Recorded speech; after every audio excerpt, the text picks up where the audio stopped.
You may have heard someone describe an image as having a certain color temperature. It's warm or cool.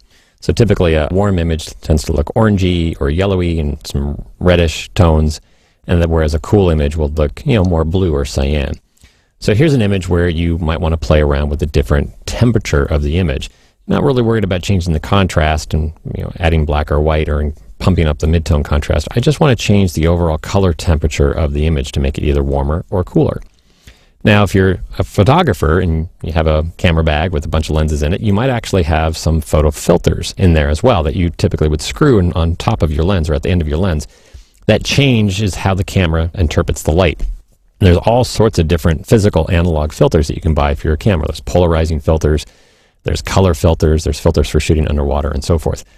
The cool part is that you actually have a full range of digital photo filters available to you in Photoshop to do basically the same sort of concept, but after you've already taken the shot.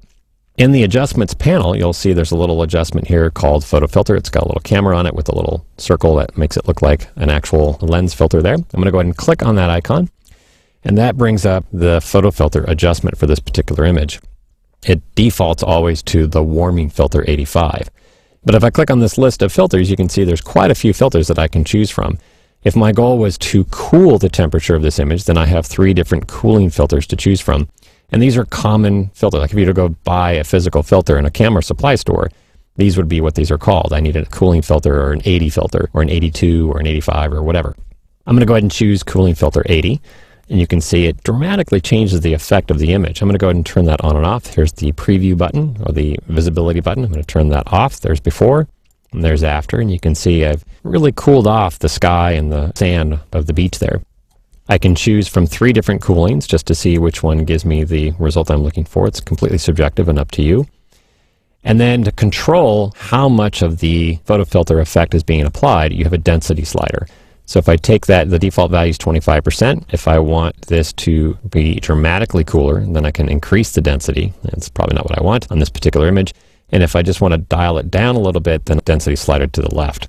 So you've got a lot of flexibility, even more flexibility than a physical filter that you would put in front of your camera.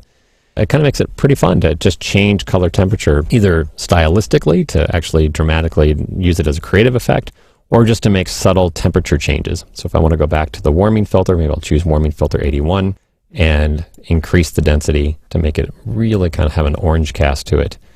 Completely up to you. You can change the quality and temperature of light that the image was shot with by using these photo filter adjustment layers.